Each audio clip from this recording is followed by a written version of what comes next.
За сүмба жалвийн гомб дэлгдүү нийтмийн чиваа гэж. Тэгээ бурхны одоо тааллыг амар хэлбэр олохын эрдэм нь эрхэм зарлиг тааллын тайлбарлуугаас элтийн их номлол нугууд нь өвдсийн дээд мөн боловч огоот эс судалсан бодгол үйл анхдагч бээр эхлэн суралцагч бээр гэж өс төсөн ч болно. Лай дамбуу гэдэг юм. Эхлэн суралцагч бээр дээдийн өвдсөн дор шүтлэгүйгээр тэдгээр дор оровч одоо тааллын буюу утгын тийм ээ үл олох хийгээд олох болохнооч цаг машид урт хийгээд төвг машид ихтэй дор харгалзах болоо гэж. Багшийн өвдөс энэ болон энэ адил дор шүтвээс амар хэлбэр онох болох юм гэж. За тийм учраас сүмрүү жалвийн гомбод дэлгд нийтмийн чаваа гэж. За бурхны тааллыг амар хэлбэр онохын эрдэм ийм эрдэмтэй гэж байна. Энэ бодмөрийн зол тэргүүтэй бодмөрийн зэргийн өвдсөд чинь яадгүй хөхтэй зэрэг эрхэм зарлиг тэгээ түүний таал утгыг тайлбарлсан тэр одоо данжуур тэргүүтэн одоо шүн чаваа нугуудад тийм ээ их номлол нугууд нь дээдийн өвдсийн дээд мөн боловч огоот эс судалсан одоо гансаг лай дамбууа гэж. Одоо эхлэн суралцагч одоо бодгаалууд гэхээр бидний хэлж байгаа юм тийм ээ. За бид нар бол дээдийн одоо өвдсөн одоо ламримч байдаг юм уу, бодмөрийн зулч байдаг юм уу. За бүр одоо цаашлах юм бол ондогжин, уманжиг энэ төр байхгүйгээр л шууд бурхны одоо эрхэм зарлигууд руу дахиад ороо явчих бол одоо донгийн гоолохгүй гэвд гоолохгүй, гомбыг нь бол олохгүй гэж та зарим нэг юмны донгийн gooсон ч гэсэн гомбыг нь олохгүй тийм ээ. Одоо шинэ одоо шарвны буу дотор сүгмэд даам гэдэг дүрс байхгүй, дуу байхгүй гэсэн байна. Тэрийг бол тэр одоо гомбол өвдвингийн энтрийн тэр сүг арашинжис мэд тийм ээ, даар арашинжис мэд тэгээд өөрийн мөчнөрөөрөө байхгүй, өөрийн мөчнөрөөр байна гэдгийг ингэсэн үг. Тэгээд тийм ийм энэ байхгүй учраас ингээ өөрийн мөчнөөсөө байхгүй байгаа гэсэн юм а гэсэн гэх мэтийн тийм үгнүүдийг л одоо ойлгож мэдэхгүй бол шууд аква шарвны руу орчих юм уу сүгмэд даам гэхээр одоо бурхан багштай дүрс байхгүй, дуу байхгүй гэсэн байна. Тэгээд дүрс байгаа болов байхгүй болов гэдэг өөр хэлцэл болно шүү тийм. Байхгүй гэхтэл тэргүй дүрс байгаад байдаг. Дуу байхгүй гэхтэл дуу сонсогдоод байдаг. Тэгээд одоо бурхан багш маань юу гэсэн чинь болдоо л гэж бодно шүү дээ. Айгуул тийм. Тэгтээ тэрэг бол тэр одоо гомбинуудыг олохгүй гэж байна тийм ээ. За оллоо гэхэд бол яг хуу цаг машид урт төвг машид ихтэй таргалцсан. Айгуул хэдэн төрөлт амжин ерөөл мөрөө тавиад ингэж яваад. Тэгэхээр боломж байвал тэгж удахын хэрэг байхгүй шүү дээ тийм ээ. Үнэхээр боломжгүй бол яг удахаас өөр арга байхгүй. Боломж байхад бол тэгж удахын хэрэг байхгүй. Тэгэхээр боломж байныг бол байна гэж. Ямар боломж байна гэхээр багшийн өвдөс энэ болон энэ адил дор шүтээд гэж энэ одоо бодмөрийн зэрэг тэргүүтэй юм өвдөс болон энэ адлын одоо өвдсөн дор шүтээд шүтэх юм бол нөгөө бурхны тааллын амар хэлбэр ямагт олчих юм шүү дээ гэж. Тэгтээ зэрэг бол ийм эрдэм байгаамаа гэсэн үг. Тэгэхээр бурхны зарлигч нэг бол одоо чаамардаг далжирнадга лаймбрантыг гаргана тийм ээ. Жишээ нь үлгэрийн талаа энэ төр бол данд лаймбра гарч ирж байна. За нэг бол яг хөхтэй зэрэг чинь дөрвөн үнэн тийм ээ дэнш тэгээд одоо энжингийн самб одоо тарав нянда энтрэл гарна. Нэг бол одоо жанчвчин сэм жамбо нинж тэгээд одоо парчин дүг 6 бэлгүүрам тэргүүтэн гарна. Нэг бол шанаа гарна, нэг бол хангалтанд гарна үстэй бурхны ном дотор тийм ээ. Тэгэхээр тэр бүгд энэ дотор байж байгаа юм чинь эдгээрийг ойлгоцсон бол тэдгээрийг өгөхгүй л гоолох нь ш. За шива нийжич чимбу аран гахс дойвын чава ни. Дөрөвдүгээрт нь их гэмт явдал тийм ээ. Их гэмт явдал гэдэг нь бол яг нь ер нь олон янзын гэмт явдал байх боловч энэ дотор бол яг их гэмт явдал гэдэг нь чойн гэлээ гэж байгаа ш тийм ээ. Номыг төвчхийн үйлийг бол их гэмт явдал гэж байна. Тэр их гэмт явдал буюу номыг төвчхийн үйл аран гахс дойвын чава гэдэг өөрөө хаагдан отохын эрдэм. Одоо буюу аяндаа одоо хаагдан отохын эрдэм гэж. Чойн гэлээ бол ерөөсөө байхгүй гэсэн юм. За тэр эрдэм нь цагаан лямха болон үнэнтний бүлгээс номлосны дагуу бурхны зарлиг бүгд нь шууд болон шууд усаарыг орчуулж байгаа. Ойдын жүдвэс гэдэг нь ой гэдэг нь бодиттой гэсэн үг, шууд гэсэн. Жүдвэс гэхэд нь арай жоохон шууд ус жоохон дамжаад шууд усаар тийм ээ. Бурхан болохын аргыг үзүүлсэн гэж ойлголгүйгээр гэж. Уг нь бол бурханы зарлиг чинь нэг бол шууд бурхан болох аргыг заасан бай, нэг бол жоохон шууд усаар бурхан болох аргыг заасан байна шүү дээ тийм ээ. Жишээлх юм бол баг хөдөгний одоо зам мөрч гэсэнд тэр баг хөдөгний язгуурын шарваагийн язгуурын амтэн чинь шууд их хөлгөнд орохгүй шүү дээ тийм ээ. Тэгэхээр тэрийг эхлээд баг хөлгөн рүү ингэж явуулаа тэгээд нааш натрах гэж л байгаа үг шүү дээ тийм ээ. Тэгэхээр зэрэг тэр чинь бол ойс бол одоо санжаалуулах тийм тавыг дагнасан юм бол дагнаагүй боловч жүдвээс бол санжаалуулах тавыг л дагнаж байна шүү дээ, тийм ээ. Тэгэхээр тэгж одоо бурхан болох шууд болон шууд усаар бурхан болохын аргыг үзүүлсэн гэж ойлголгүйгээр зарим нэг нь бурхан болохын арга хийгээд зарим нэг нь бурхан болохын зэтгэрт бариад тэгээд яг уу тэр бурхан болохын арга болсныг нь сайн, нөгөөх нь муу гэдэг юм. Сан андан сайн муу болон зохистой зохисгүй болон хөдгөн их багад ялгаад бодисодва бэр үүнд нь суралцах хэрэгтэй. Үүнд нь суралцах хэрэггүй болоо хэмээн орхигдохуунд одоо бариваас номыг төвчих болохыг гэж. Гэхдээ зэрэг их баг хөдгөн гэж байгаа юу? Байгаа. Тийм ээ. Тэгэхдээ энэ бол баг хөдгөний ном учраас бодисодва энд суралцах хэрэггүй. Энийг бол одоо цааш нь тавьчихдаг юм уу, тийм ээ. Ингэх юм бол доржир сүрэмж шүү дээ, тийм ээ. Орхигдоход барьж байгаа юм, тийм ээ. Энэ бол одоо их хөдгөний ном учраас бодисодва үзэх ёстой гэдэг ингээ хандж байдаг юм уу. Энэ бол одоо баг хөдгөний ном учраас бодисодва хүмүүс үзэх нь зохисгүй, тийм ээ. Энэ бол одоо доод одоо тэр язгуурын одоо нямтаа харанчлалт төртөл дагсан ном учраас бол хэрэггүй. Энэ нь бол жинхэнэ сайн юм аа ч гэдэг юм уу. Ингэж л ялгаж барих юм бол яг чойн гэлээ болно. Түүнээс их баг хөдгөн байгаа юу байгаа. Тийм их хөдгөнийг их хөдгөн гэж баг хөдгөн гэсэн төдийгөөр чойн гэлээ болохгүй шүү дээ, тийм ээ. Жансамжит дила лов гойлаа гэж байна, тийм ээ. Бодисодва нар үүнд суралцах хэрэгтэй юм. Үүнд суралцах хэрэггүй хэмээн орхигдохуунд бариваас л номыг төвчих болохыг гэж.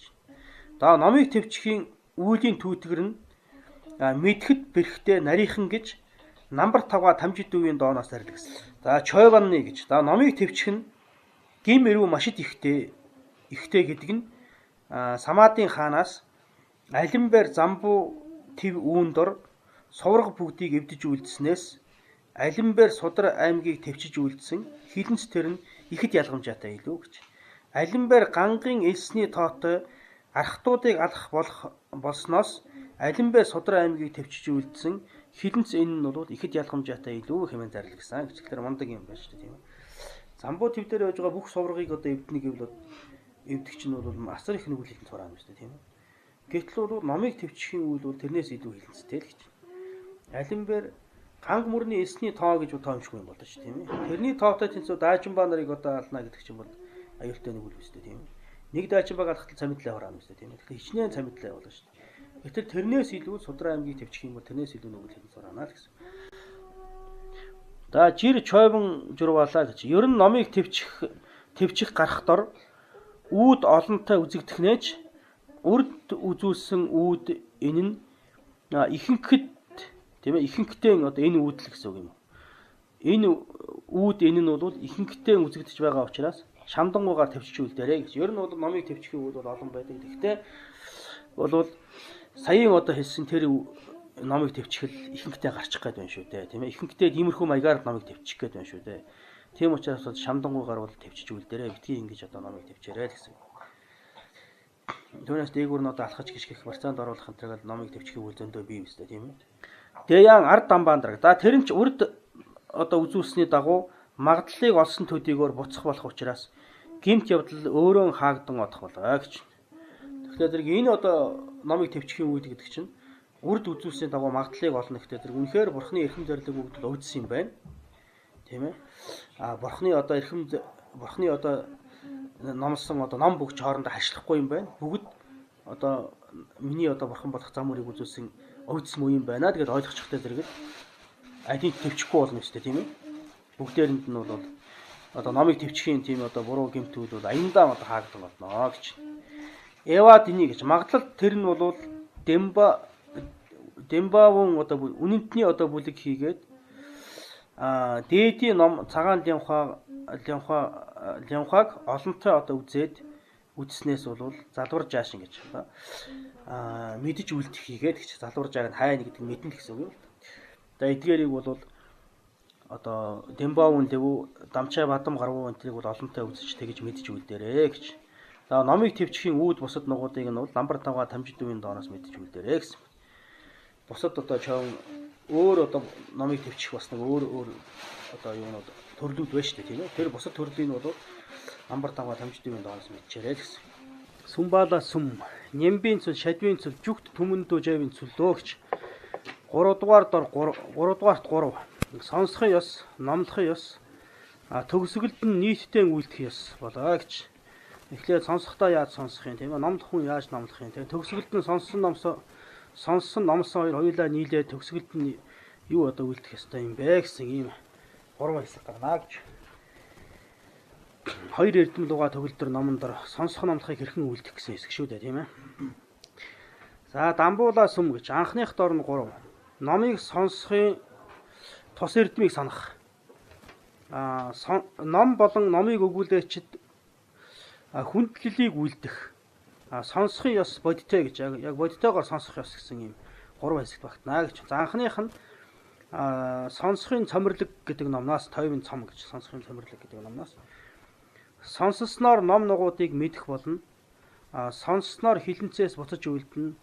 Сонссноор утга бусыг төвчин, хэрэг бусыг төвчнө гэсэн. Хэрэг бусыг төвчин, сонссноор гаслангаас гэтлэхийг олноо хэмээсэн дөрвөөр гэж. Ийм дөрвөн одоо шатаар гэсэн үг. Дөрвөн шатаар, дөрвөн мөрөөр тийм ээ. Сонсохуй дор шүтээд дестраачлан авал орхилийн орныг мэдэх хийгээд. За мэдээд гэмт явдлаас буцахын шагшаавад хийгээд. За тэгээд хэрэг бусаас буцаад буйны зоригдод сэтгэлээ ямар мэт хүсснээрэн одоо оршоохын тийм ээ. Хүссэн чинээгээрэн одоо сэтгэлээ оршоохын самаадыг төрүүлэх хийгээд.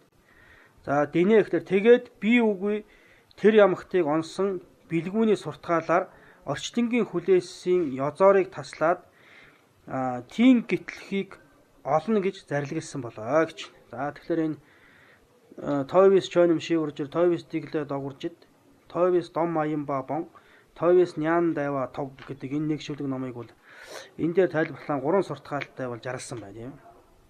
Заримдаа бол энийг бол 4 үнэтэй жаргалдаг юм байна. Сонссноор ном нугуудыг мэдэх болно гэдэг нь сонссноор хорвын чой буюу одоо орчлонгийн зовлонгуудыг бол мэдэх болно гэж байна. Тэгээд сонссноор хилэнцээс буцаж үлдэнэ гэдэг нь сонссноор одоо нисванс дотор чинь лайж нэм гүнжин дотор чинь лайж гүнжин нямбын гүнжин гэж хоёр байгаа тийм ээ. Тэгээд хилэнцийн диглээ дагурж идэг гэдгийг бас хоёр янзаар бас хүмүүс тайлбарлаад байдаг. Зарим нь тойви диглээ дагурж идэг. Сонссноор хилэнцийн үйл буцаж үлдэнэ гэж зарим нь диглээ гэдгийг нэг дэг гэдгийн ард лай байгаа бас тийм ээ. Тэрийг үйл гэж орчуулад хилэнцийн үйл буцаж үлдэнэ гэж. Зарим нь болохоор сонссноор хилэнцээс гээд лай гэдгийг бол аасэс дагвар гарахын тий ялгалтай жарлаад тэгээд диглээ дагурж хилэнцээс буцаж үлдэнэ гэж хоёр янзаар тайлбарлаад. Ямар ч үс альгаар нь ч ойлгосон баг болохгүй юм байхгүй шүү тийм ээ. Яаж ч ойлгосон болох вэ? Сонссноор бол хилэнцийн үйл буцаж үлдэнэ гэж. Тийм ээ. Сонссноор бол дом аян ба гэхлээр зэрэг одоо хэрэггүй юм гэсэн үг тийм ээ. Хэрэггүй юмыг төвчнө гэдэг нь юу гэсэн үг юм бэ гэхлээр зэрэг нисвансыг төвчнэ л гэсэн үг юм. Дом аян ба гэж. Тэгэхээр лайж гүнжинг бол эхнийх нь тойви диглээ догорч идэг гэдэг нь үүлийн одоо бүхэн гарахыгаас буцна. Тойвис дом аян ба бон гэдэг нь нисвансын бүхэн гарахыг төвчнэ гэсэн үг. Тэгэнгүүт араас нь юу гарч ирэх вэ гэхлээр няндай буюу одоо гогдон гарч ирж тийм ээ. Тойвис нян дайва бон гэдэг нь сонссноор гаслангаас гэтлэхгүй буюу одоо нирван тийм ээ нисвансыг дарсан одоо гогдон буюу хорихын үннийг бол олно гэж. Тэгээ олдог арга нь юу юм бэ гэхлээр зэрэг хідэнцээс буцах дом аян ба бон буюу нисвансыг төвчих гэж. Энэ нь бол одоо нэг талаараа лайж гүнжин нямбын гүнжин хоёрыг гаргаад нөгөө талаараа түүнээс буцсан түүнийг төвчнө гэдэг хоёроор бол мөрийн үннийг одоо гаргаж байгаамаа гэж. Ингээд 4 үнэн дээр бол энийг жарлахтаа ингэж жарлдаг юм лээ. За энэ дотроо бол юу гэж жарлсан байна вэ гэхтэй зэрэг сонсохдоор шүтээ дестраачлан авал орхилын орныг мэднэ гэж. Чойном шивэржүр гэдэг нь ландаржийн чойном шивэржүр гэдэг дээр жарлсан байна тийм ээ. Тойвис диглээ догорж идэг гэдэг нь бол сонсоод хилэнцэд явдлаас одоо босож үлднэ гэдэг нь бол юу гаргаж байна вэ гэхтэй зэрэг шагшаавдын суртгаалыг гаргаж байна гэж. Эхлээд авал орхилын орныг мэдээд тэгээ дараа нь бол ийм одоо үйлийг хийж болохгүй юм байна. Энийг хийж болох юм байна гэсэн. Тийм ээ. Одоо зөв одоо шагшаавд руу орж байна. Шагшаавдын суртгаал жарлаад. За тэгээд тойвис дом аян ба бон гэдэг нь бол одоо динэ гэхлээр тэгээд хэрэг бусаас буцаад гэхдээ зэрэг чинь одоо энэ нүдний ухаан, чихний ухаан тэргүүтээ эрхтний 5 мэдл бол тийм одоо чинжилоогийн дом буюу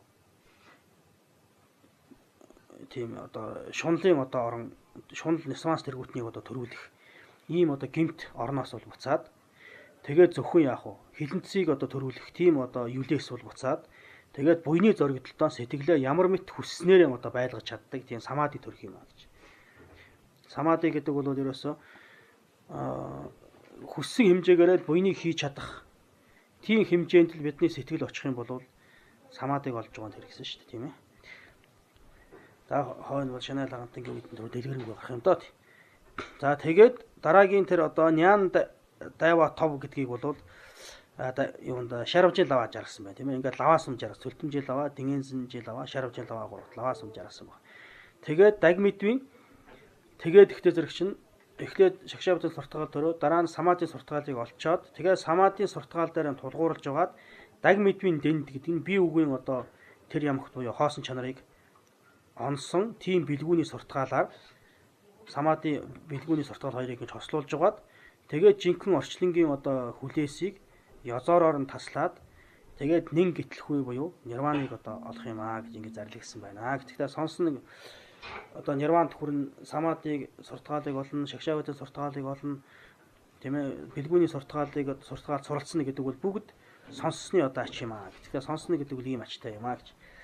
За Жиаров гэдэг чинь одоо төрлийн хэлхээ гэсэн үг шүү дээ, тийм ээ. Бурхан багшийн одоо урд төрлүүдийн түүхийг бол Жиаров гэж хэлдэг. Жиаров сош шинтер гэдэг ном байдаг, тийм ээ. Жиаров сош өгшөөч ямар Жиаров байдаг. Ганшиг тойвс эдний дажжур наа гэж. За хэн нэгэн сонссноор сэтгэл нь сүжиглэх болоод гэж. За сүжиг гэдэг бол бас сонсхийг дагаж гарч ирэх юм, тийм ээ. Сонссны тус эрдэнэд сүжигтэй болно гэж. Лэгвэр гаала дамбаа нийдүүжүр гэж. Сайтар одоо баясаад баттай ямагт болно гэж. За сүсэг нь сайтар одоо баясаад тийм номын утгыг мэдээ. Тэгээд нөгөө нэг сүжиг нь улам баттай болно гэж. Шэрав жишин бэлгүүн төрөх хийгээд мунхаг үгүй болно гэж. Бэлгүүн төрөөд тэгээд номыг мэдэж авна гэдэг чинь нэг юмыг мэднэ гэдэг чинь тэр юмд мунхарсан мунхын харанхуй арилж байдаг гэсэн. Арангийн шижа дэний нёвирэг гэж. За энэ дээр бол яг хоо энэ дэвтэрсэн номдод арангийн шижа ингээд ши гэдэг нь бол шив гэдгийг ши бичсэн бай, тийм ээ. Наад дээр бол дэмт байхгүй гоц барийн ном дээр. Байхгүй. Арангийн шаасчан гэж уншмаар гоц, тийм ээ. Тэр нь бол энэ бол дэмттэй бичсэн байгаа. Дэмттэй бол буруу шиг. Бүх барийн номон дээр бол арангийн шаа гэж байдаг. Тэгээд амин чимдэрэж баг тийм байсан баг. Арангийн шишчаа гэхэлэр өөрийнхөө мэдснийгч тэр ямагт дэнийг түүнийг одоо нёвирэг гэж хотлох зохистой гэсэн үг шүү дээ. Тэгэхээр шив гэж хэлэх бол ерөөсө боломжгүй болчиход байгаа.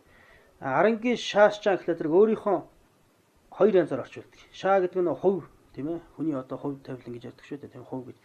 Тэргээр нэг бодоод өөрийнхөө хуваарч түүнийг худлах зохистой гэж зарим нь хэлдэг. За зарим нь шаа гэдэг нь махны шаагаар бодоод өөрийнхөө махаарч түүнийг худалдах зохистой гэж.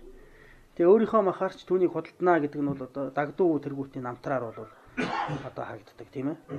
Өөрийнхөө одоо бүр одоо ном сонсохын төлөө, тийм ээ. Одоо энэ юун дээр чинь бурхан багшийн урдлын одоо Жиаровод төрлүүд дээр энэ бол нэг шүлэг номны төлөөд биен дээр одоо 1000 зуул бариулах, биен дээр одоо 100 хадаас хатгуулах тэргүүт нь үлгэрийн талаа энэ зөндөө гардаг байсан, тийм ээ. Гэхдээ зэрэг болоод ном сонсно гэдэг бол тийм юм гэж. Өөрийнхөө махаарч баг түүнийг одоо тэр ном сонсохын төлөө зориулах нь зохистой юм гэсэн. Тийм нэг утга гарч ирж байгаа. Арангийн шаа гэдэг нь хуваар бодох юм бол өөрийнхөө одоо хуваарч түүнийг худалдах зохистой гэж. Гэхдээ зэрэг өөрийнхөө одоо энэ насны одоо бүх юм тэр хувь тавилан тэр юм аа ч гэсэн номонд зориулах нь зохистой юм аа гэсэн ийм утга гарч ирнэ гэж ингэж байна. За товоо дэмэг мүнсэл домэй гэж. За сонсно гэдэг бол мунхын харанхуйг арилгах зол мөн хулгайч тэргүүтэнд үл автах эдийн дээд. За энэ үл үнэн шүү дээ, тийм ээ. Хулгайч энэ төр бол эд таваарыг бол авна гэхээс хүний сэтгэл оюун доторхыг бол хинч авч чадахгүй. Бүхэнд мунхархын дайсныг дарагч зэвсэг мөн гэж. За хамгийн гол дайсан бол ерөөсөө гүнд момбийн даа юм л та. Бүхэнд мунхархчил хамгийн мунхаг гэдэг чинь хамгийн мундаг дайсан юм. Тэрийг дарддаг харин зэвсэг нь бол энэ тойв юм а гэж. Арга ёс овдсыг үзүүлснээр бол нөхрийн дээд юм гэж. За орчлонд амар амгалан нөхөр гэдэг бол бид нар юу гэж ойлгох хөөхтэй зэрэг чинь одоо ядарч явахад тусалдаг, тийм ээ. Зовж байхад тусалдаг. Одоо жаргаж явахад дэмждэг ч юм уу. Тийм ээ, нэг амар амгаланд хүрэхэд одоо сайхан хань нөхөр тусалсан дэмжсэн тийм үнийг л бид нөхөр гэж ярина шүү дээ, тийм ээ. Тэгвэл зовлон арилгадаг хамгийн сайн нөхөр хий юм бэ гэдэг дэрэг бол ном сонсох юм аа. Тийм ээ, жаргал хүргэдэг хамгийн сайн нөхөр хий юм бэ гэдэг дэрэг бол ном боо юм аа. Тийм учраас ном сонсно гэдэг бол арга ёс өвдсийг үзүүлснээр гэж. Орчлонд зовлон арилгадаг арга ёс өвдсийг үзүүлэх, тийм ээ, жаргалыг жинхэнэ одоо аз жаргалд хүргэдэг арга ёс өвдсийг одоо үзүүлж байгаа учраас бол нөхрийн дээд юм гэж. Помборж ирж байгаа минчэр заваа ингэж. Хоосрох болохноо ч үл урах садан муу юм аа гэж сонсно гэдэг бол тийм ээ. Энэ насны одоо ертөнцийн зүгээр садан төрөл гэдэг бол хэрвээ хоосон болох юм бол хоосорч ядуурчих юм бол бараг хаалгаач оруулахгүй байж мэдхээр юм тийм ээ. Одоо өвгөлд очиод ингэ ядарсан явж явах юм бол хамаатан садны хүн айгүй бол мөнгө нэхнэгээд холхноо тойроо гарах шинэ ч юм уу. Тиймэрхүү шүү дээ тийм ээ. Ер нь бол ертөнцийн садан гэдэг бол хоо. Ном гэдэг бол поморж ирж байгаа минжир заваа ингэж. Хоосрох болохноо ч үл урахын одоо садан муу юм аа гэж. Хорлол үгүй гаслангийн өвчний эм юм гэж. Хорлол үгүй гаслангийн өвчний юм гэж. Тэгэхээр зарим нэгэн одоо өвчний юм жишээлх юм бол зүрхний юм одоо уух юм бол тэр нь одоо элгэнд буруугаар хорлдогч байдаг юм уу? Эдгний юм ууж байтал тэр нь бөөрөнд муугаар нөлөөлсөн ч байдаг юм уу? Одоо орчин үеийн юм бол тийм биш тийм ээ. Ер нь эм гэдэг чинь нэг юмд тустай боловч одоо хэтрүүлэх юм бол хэрвээ тэр эмийг хэтрүүлэх юм бол бас тэр чинь хорлол болно тийм ээ. Гэтэл бол сонсно гэдэг бол ерөөсөө хизээч ямар ч хорлол байхгүй. Сонсныг ихэдлээ гэд хорлох юм байхгүй, багтлаа гэд хорлох юм байхгүй. Тийм ээ. Нэг юмд сайн, нөгөө юмд муу гэж хорлох юм байхгүй. Ямар ч хорлол үгүй. Тэгээд бүр одоо нян гэдэг чинь ер нь юу хэлээд байдгийг нисванс хэлдэг. Зовлон бүгдээ язоор тэр гаслан юу юм бэ гэдэг тэргээс нисванс. Тэр нисвансын өвчний чинь юм шүү дээ гэж. Нива чимбүн бүнжин бүнгэж гэж. Их гмийн өмгийг дардаг өмгийн дээд юм а гэж. Их гим тийм гадны одоо дайсны цэрэг мэргийн тэр бол нэг их тийм одоо гэмтээ өмгүүд биш юм. Хамгийн болдгоо өмг юу гэхээр бидний сэтгэлд байж байгаа нисванс ирэхээр хураасан их гэм буюу их одоо муу үйлүүд чинь биднийг одоо дардаг тийм дайсны өмг юм гэж. Тэрийг дардаг жинхэнэ одоо манай талын цэрэг буюу жинхэнэ өмг нь хэм бэ нэ гэхлээр сонсох юм а гэж. Дагдан балдан дэржийн шогж байгаа юм гэж. Алдар хийгээд цог хийгээд буу сангийн дээд нь ч юм уу юм а гэж. Дээдс нугуудлууга учир бас төрөлхүйтний дээдэ гэж. Үнэхээр ном мэддэг хүн бас ном мэддэг дээдстэйгээ уулзах юм бол жинхэнэ бол одоо бие биенийхээ жинхэнэ одоо мундгийг бол мэднэ гэж. Тэгэхгүй энгийн одоо улсууд бол тэр хүний одоо сайныг бол мэддэггүй. Жишээлх юм саяхан энд одоо 90-ад оны үед ихтэл мундаг одоо өвчүүлэнтэр байлаа шүү дээ. Манай Варан багш энтрийг бол садан төрөл энтер нь өөр номтой хүн гэж мэддэггүй шүү дээ. Тэгээд сүүлд л одоо үнэхээр л тэгэхэд бол одоо Шинэ Зеланд байсан Гомон Дацангийн одоо хамт байсан тийм хүн төвд багш бидэнд ном зааж байсан. Тэр багш бол Варан багш ташаад мөргсөн шүү дээ. Тэгэхэд бол тэр одоо тийм одоо Гомон Дацангийн хамт байсан хүн мөртөл одоо тэгээд тэр хүнд одоо мөргөж яхад ойр төрлийнх нь энэ бол өөр сайн мэдгүй өвгөн л гэдэг байсан. Өвгөн сайн уу тэр гэлгээ хамаатных нь нэрчээр нэгж идэг. Тэгээд бид нар одоо багш яагаад өвгөн гэдэг юм бол доо гэж бодоод байж. Цогжийн нана хайваагүй хурж ирэх. Чуулганы дотроос мэрэгд байсах болно гэж. Чуулганы дотроос жинхэнэ одоо мэрэгд бол байснаа гэж. Чивангийн дандар биш юуны Чиван ханддар ч нэг Далай ламыг өөрийнхөө хүрээнд дээр заасан юм билээ 13 дугаар Далай ламыг. Тэгээ байж хахад бол би бол одоо Далай ламыг ирэхэд бол хоёр юм араад одоо тэр хүнийг байсхан да гэж байсан юм лээ. Тэгээ нэг нь бол Чивангийн дандар гарамгүй байсан. Нэг нь өөрөх нь хүү байсан юм лээ. Тэр нэг гайхамшигтай сонин тийм авилгаанд хөвгт байсан юм шиг. Хүүгээ үзүүлнэ. Нэг нь бол яг хөлөр энэ өвгөнчл байсах юм аа шүү дээ гэл. Тэгээ жинхэнэ Далай багшийг байсгаж байсан байгаа юм л да тэр. Бол тийм цогжийн нана хайваагүй үржир гэж шийдэн хэмээсэн хийгээд тойвын жэнжиг дуван ямбаржид жэвийн зонлоо цэгчин тарварж үр гэж. За сонсосныг даган ороод бүтээлийн шимийг үлдээд төрөлхүйтний хоргоос төг багтай гэтлэх болно гэж. Хэмээн зарлагсан тэргүүтэн сонсохын тус эрдэм нугуудыг дахин санаад зүрхнийхээ авгаас бишрлийг төрүүлж үлдээрээ гэж. Энийг сонсны тус эрдэмүүдийг ингэж санаад тэгээд сайхан бишрлийг төртөл нь одоо ингэж санаарай гэсэн. За хоёрдугаарт нь саяын ямбуун доогоос тийм ээ газрын зүрхэн одоо судраас нэгт сүжиглэх хийгээд бишрэнгүйгээр номыг сонсоо. Түүн дор хочлох болон муушаач бүү үлдээрээ. Номыг өгүүлээч дор дахиж өгүүлдэх нь бурхан адил түүн дор хурам мэдлийг үүсгэнэ хэмээн зарлагсан мэт гэж. За тэгэхээр Энд бол яаж ном сонсох вэ гэдэг ном сонсох ёсыг заасан бай тийм ээ. Нэгт сүжиглэж тийм өөр юмд алгасрахгүйгээр нэгэн үзүүр сэтгэлээр сүжиглээд бисрэнгүйгээр ном сонсох хэрэгтэй юм аа. Тэгээд тэр номыг өгүүлж байгаа хүнийг бол муулах, түүнийг хочлох тийм ээ. Тэгж бол үйлдэж болохгүй гэж. За номыг өгүүлээчдийг тагж үйлдэхдээ хэрхэн яаж тахих ёстой юм бэ? Ямар сэтгэлээр тахих ёстой юм бэ гэдэг зэрэг бурхан байвал бид нар бурханыг яаж тахих вэ? Яг тэрнтэй адилхан тийм хур мэдлийг үүсгээ. Тэгээд бурханыг тахих ёстой юм аа гэж хэмээн дарилгасан мэт бурхан луга адил харж гэж тийм ээ. Бурхан луга адил харна. Санжээд нь давар дайлаа гэж. Дооны ёсонд болдог гэдэг санжээд нь давар дайлаа. Тэгээд цэнгийн тил асагвын гүрдийдэн гэж. За арслант ширээ тэргүүтэн өргөл хүндлэл хийгээд олзоор дахиад үл бишрэхийг төвчих хийгээд төвчээрэй гэж. За ингэж номыг сонсоорой гэсэн үг. За жансаагаас тийм ээ пав тогмдын жансаа буюу жанчуусэмбийн саа гэж бодисатын газар жансаа, нянсаа, саяын оош энэ төргээд саадын дом намны гэж 7 ном байдаг шүү дээ тийм ээ. Тэдгээр жансаа гэж жанчуусэмбийн саа гэсэн бодисатын газар гэсэн. Тэр номон дотроос химба гэдэг нь омог хийгээд ном болон номыг өгүүлдэчийг басамжлах луга хагцаад гэж омгоос хагцч тийм ээ. Номыг басамжлах, номыг өгүүлдэчийг басамжлах тийм сэтгэлээс хагцаад тэр хоёр тэгэхээр ном болон номыг өгүүлдэч тэр хоёрт бишрэн үйлдээрэй гэж зарлигсан хийгээд төрлийн хэлхээснээс ч гэсэн машид доод суудалд суу номхны цогийг нэн үүсэг баясгалан луга төгөлдөр нүдээр хар үгийн аршааныг уух мэт бишрлийг төрүүлэх хийгээд нэгэн үзүүртэйгээр сөгдөж тийм ээ сэтгэлдээ нэгэн үзүүртэйгээр сөгдөж машид тунгалаг хэрэггүй сэтгэлээр гэж 10 дуу данлаа гэдэг дан гэдэг нь дангийн дадуу тунгалаг сүжиг гэдгийг дан машид тунгалаг хэрэггүй сэтгэлээр өвчтөнбээр эмчийн үгийг сонсох мэт өргөл хүндлэлийг үүсгээд номыг сонсох тун хэмээн зарласан гэж ингэж ном сонсоорой гэж үгийн аршааныг уух мэт тийм ээ өвчтэй хүн машид ядарсан хүн зовлонтой хүн үнэхээр сайн эмчийг олоод олдвол тэр эмчийн үгийг яаж сонсох вэ яг тэрэн шиг л сонсох хэрэгтэй юм аа гэж